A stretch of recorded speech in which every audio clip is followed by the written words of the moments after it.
اللہ تعالیٰ سے اپنے یقین کو درست کرنے کا نام ایمان ہے۔ دنیا میں ہر کوئی زندگی گزار رہا ہے دنیا کے یقین کے ساتھ۔ کوئی مال پر یقین کر رہا ہے، کوئی اسباب پر یقین کر رہا ہے، کوئی چیزوں پر یقین کر رہا ہے۔ اللہ تعالیٰ چاہتے ہیں کہ بندہ اللہ پر یقین کر کے زندگی گزارے۔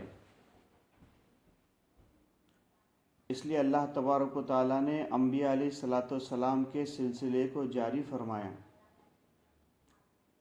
کہ ہر زمانے میں نبی آتے تھے اور انسانوں کو یہی بات سمجھاتے تھے کہ جس دنیا پر تم یقین کر کے زندگی گزار رہے ہو، یہ دنیا فانی ہے، ختم ہونے والی ہے۔ تم اللہ کی ذات پر یقین کر کے زندگی گزارو جو ذات باقی ہے اور ہمیشہ رہنے والی ہے۔ ایک کے بعد ایک دیگر سوالات انبیاء علیہ السلام دنیا میں تشریف لائے، اور ہر نبی نے اپنی قوم کو یہی بات سمجھائی کہ اپنے یقین کو اللہ کی ذات سے درست کر لیا جائے، اپنا کرتا دھرتا اللہ کو مان لیا جائے،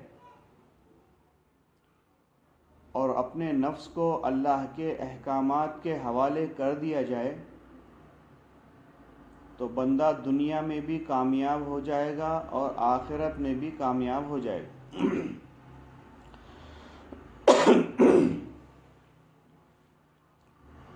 جیسے انبیاء علیہ السلام اپنے یقین میں کامل تھے، حضرت ابراہیم علیہ نبینا صلاۃ والسلام کو جب آگ میں ڈالا جا رہا تھا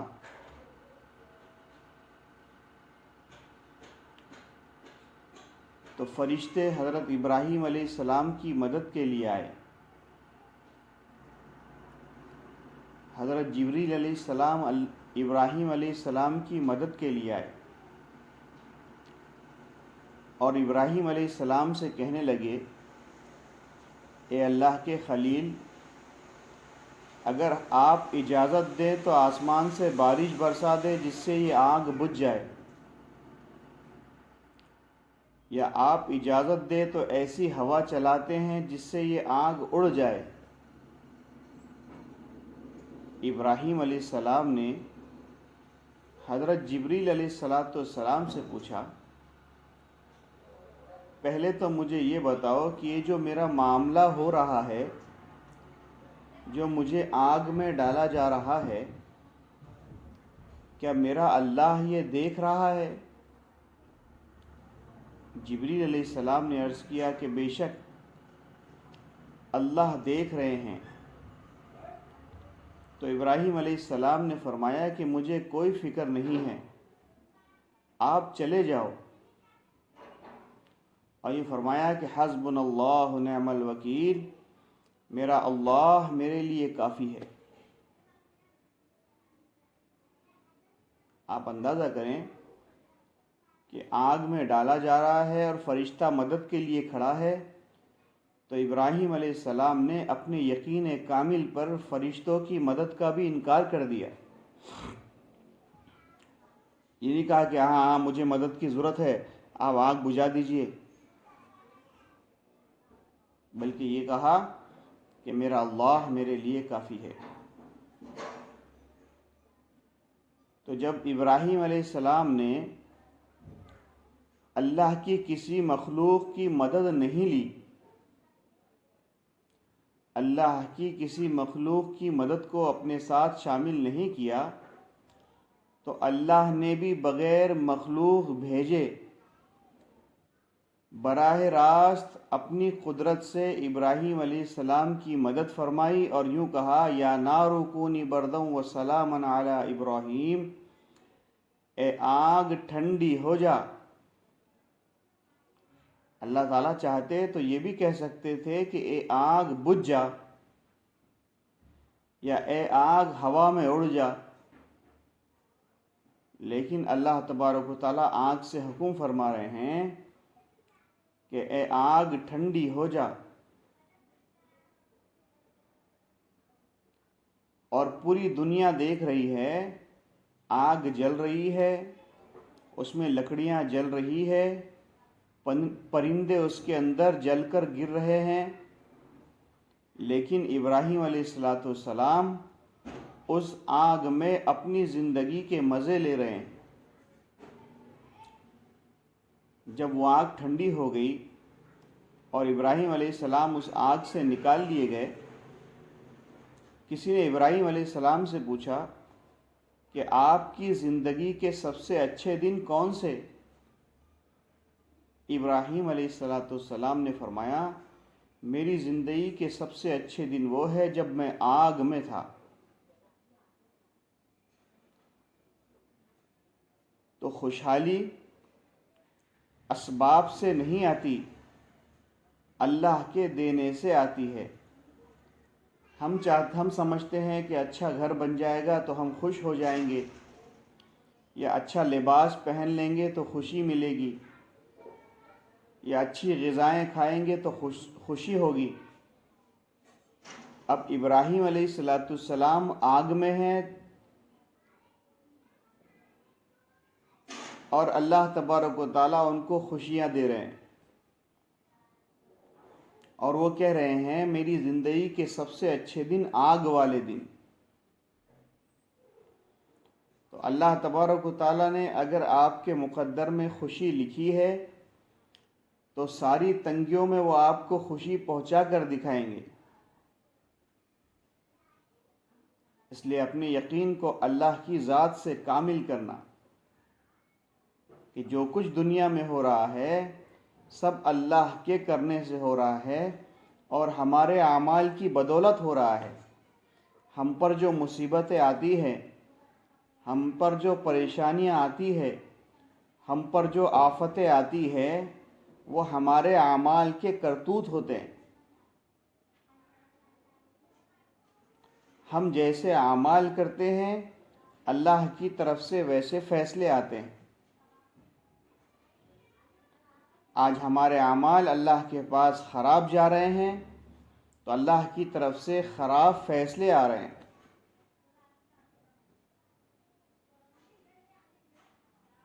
ہم چاہتے ہیں کہ ہمارے حق میں اللہ کی طرف سے اچھے فیصلے آئیں تو ہم کو اللہ تبارک و تعالیٰ کو راضی کرنے والے اعمال کرنے پڑیں۔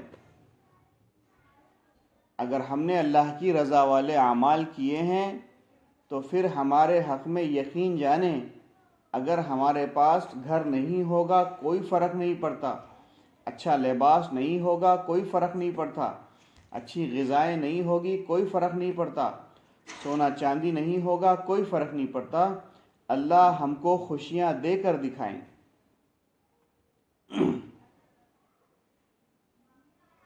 ایسا نہیں ہے کہ دنیا میں مال آنے سے خوشی آتی ہے، بلکہ اللہ کے راضی ہونے سے خوشی آتی ہے۔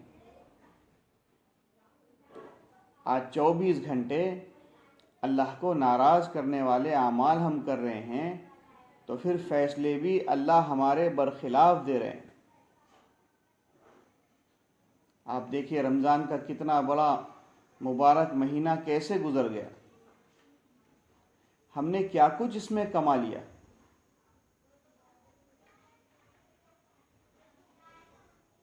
اتنا مبارک مہینہ بھی اگر ہمارا غفلت کے ساتھ گزر گیا تو پھر ہمارے لیے نقصان اور خسارے کے علاوہ کچھ بھی نہیں۔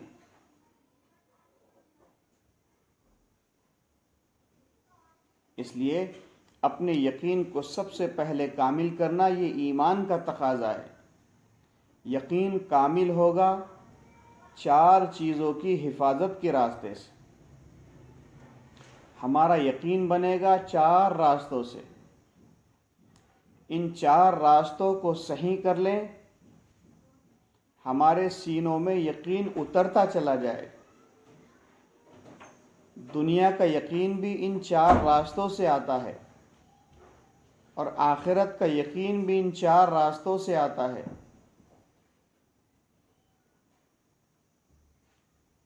ایک، سب سے پہلے اپنی نگاہوں کا دیکھنا صحیح ہو جائے.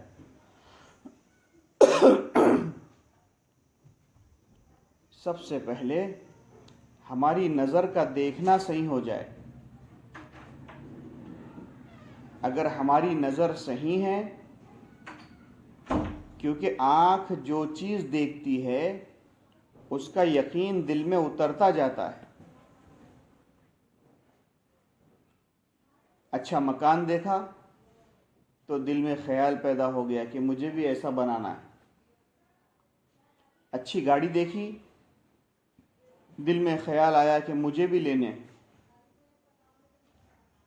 اور بھی کوئی اچھی چیز اشیاء دیکھی، دیکھنے کی وجہ سے اس کا یقین دل میں اتر گیا کہ مجھے بھی یہ چیز اپنے گھر میں لانی ہے.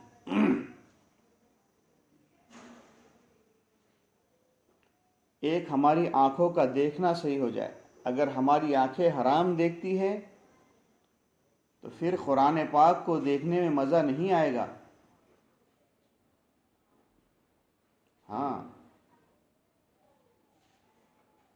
دوسری چیز ہمارے کانوں کا سننا صحیح ہو جائے. کیونکہ جو چیز کان سنتے ہیں اس کا یقین بھی براہ راست دل پہ ہوتا ہے. ہم نے کسی چیز کی فضیلت سنی، اس کا یقین دل میں اترا، تو اب ہمارے دل میں خیال آ رہا ہے کہ یہ چیز ہم کو بھی کرنی چاہیے، یہ چیز ہم کو بھی لانی چاہیے، یہ چیز ہمارے پاس بھی ہونی چاہیے.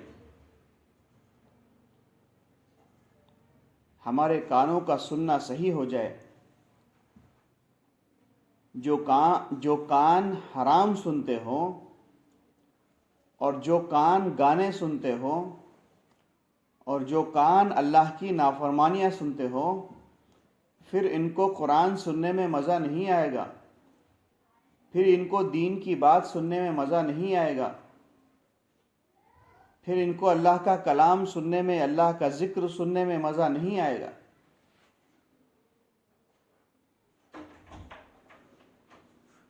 اس لیے اپنے کانوں کا سننا ایک دم ہم صحیح کر لیں. حرام سننے سے اپنے کانوں کو بچائیں.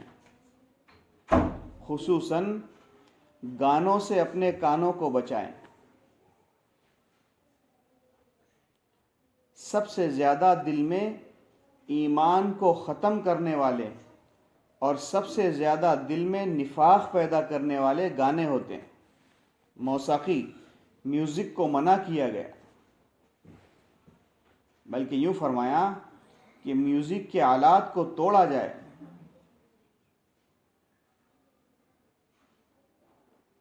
اس لیے اپنے کانوں کا سننا صحیح کر لیں. تیسری چیز، اپنی زبان کے بول صحیح کر لیں کہ جو چیز زبان کہتی ہے اس کا یقین بھی دل میں اترتا جاتا ہے. جب ہم ان زبان سے دنیا کی بڑائی کریں گے، چیزوں کی بڑائی بولیں گے، سونا چاندی کی بڑائی بولیں گے، تو ان کی محبت ہمارے دلوں میں اتر جائے گی. پھر ان کو حاصل کرنے کے لیے ہم حرام اور حلال کی تمیز بھی نہیں کریں.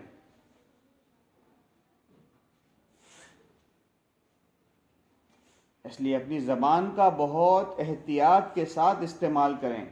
حضور اکرم صلی اللہ علیہ وسلم نے فرمایا کہ میں نے اکثر لوگوں کو جہنم میں زبان کے غلط استعمال کی وجہ سے دیکھا ہے. یہ زبان کے بول میں بڑی طاقت ہوتی ہے. ہم نہیں سمجھتے کہ زبان کے بول میں کیا طاقت ہے. ایک آسان مثال دیتا ہوں، سمجھنے کے لیے اتنی کافی ہے.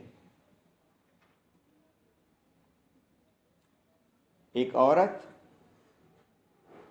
جس کے لیے ایک مرد غیر مرد کو دیکھنا حرام ہے، جس کے لیے غیر مرد سے بات کرنا حرام ہے، وہ عورت جب اپنی زبان سے نکاح میں کہہ دیتی ہے کہ میں نے قبول کیا، جب نکاح میں کہتی ہے میں نے قبول کیا، تو اس ایک بول کی وجہ سے جس مرد کو دیکھنا حرام تھا جائز ہو گیا، جس کے ساتھ بات کرنا حرام تھا جائز ہو گیا، اور جس کے ساتھ بیٹھنا حرام تھا جائز ہو گیا، اس کے ساتھ رہنا بھی جائز ہو گیا، بلکہ جائز نہیں، اس کے ساتھ رہنے کو ثواب کی چیز بتا دیا۔ ایک بول کی طاقت۔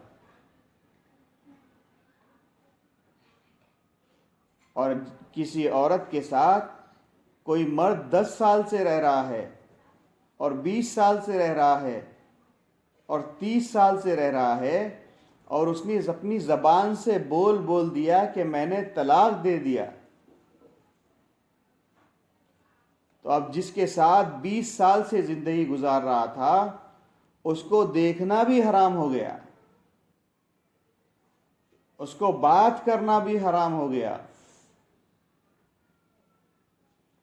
کہ 20 سال سے رہ رہے تھے ساتھ میں، اب کیا ہو گیا؟ کہ زبان کے بول نے آپس میں جدائی ڈال دی۔ جب زبان کے بول نے ایک بول نے ملا دیا اور ایک بول نے جدا کر دیا۔ ایک بندہ 100 سال سے کفر کی زندگی گزار رہا تھا، اب اس نے زبان سے کہہ دیا لا الہ الا اللہ محمد الرسول اللہ، تو اس ایک بول نے اس کے پچھلے 100 سال کے گناہوں کو معاف کر کے اس کو جنتی بنا دیا۔ زبان کے بول میں بڑی طاقت ہے، اس زبان کے بول کو ہم صحیح کر لیں، اگر کام کی بات ہے تو کریں، ورنہ خاموش رہیں۔ خاموش جو رہ گیا وہ نجات پا گیا۔ تو یہ 3 چیزیں ہو گئی، ایک اپنی آنکھوں کا دیکھنا صحیح کر لیں، دوسرے اپنے کانوں کا سننا صحیح کر لیں، اور تیسرا اپنی زبان کا بول صحیح کر لیں، اور چوتھا اپنے ذہن کی سوچ صحیح کر لیں۔ کسی کے بارے میں برا نہ سوچیں، کسی کے بارے میں غلط نہ سوچیں۔ اگر کسی کے بارے میں ہم نے غلط سوچا تو پھر اس کی برائیاں ہمارے دل میں خود بخود آتی چلی جائے گی، اور پھر ہم ان کی برائیوں کو لوگوں کے سامنے بولنے والے بنیں گے، اور جتنے لوگوں کے سامنے ان کی برائی کریں گے ان سب سے قیامت کے دن معافی مانگنی پڑے۔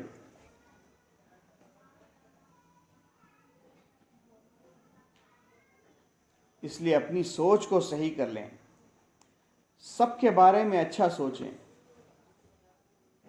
بیٹی ماں کے بارے میں اچھا سوچیں، اور ماں بیٹی کے بارے میں اچھا سوچیں، اور بھائی بھائی کے بارے میں اچھا سوچیں، اور باپ بیٹے کے بارے میں اچھا سوچیں، اور ساس بہو کے بارے میں اچھا سوچیں، اور بہو ساس کے بارے میں اچھا سوچیں۔ جب ہماری سوچ اچھی ہوگی تو ہم کو سب اچھے لگیں گے۔ سب سے پہلے سوچ خراب ہوتی ہے، اس کے بعد دوسروں کی نفرتیں دلوں میں آتی ہیں۔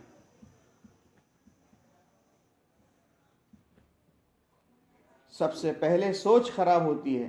ہمارے دوستوں کے تعلق سے ہماری سوچ اچھی ہوتی ہے، جب وہ آتے ہیں تو ان کی محبت کے ساتھ ہم ان سے ملتے ہیں، لیکن ہمارے گھر والوں کے تعلق سے ہماری سوچ خراب ہو جاتی ہے، تو جب بھی آتے ہیں ہم نفرتوں سے ملتے ہیں۔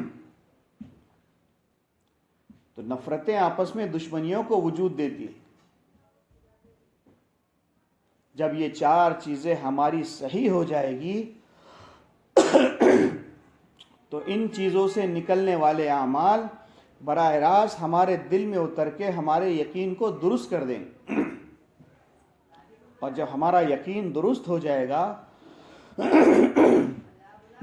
اور ہمارا یقین صحیح ہو جائے گا تو پھر زندگی گزارنے کے مزے، پھر نماز میں مزہ آئے گا۔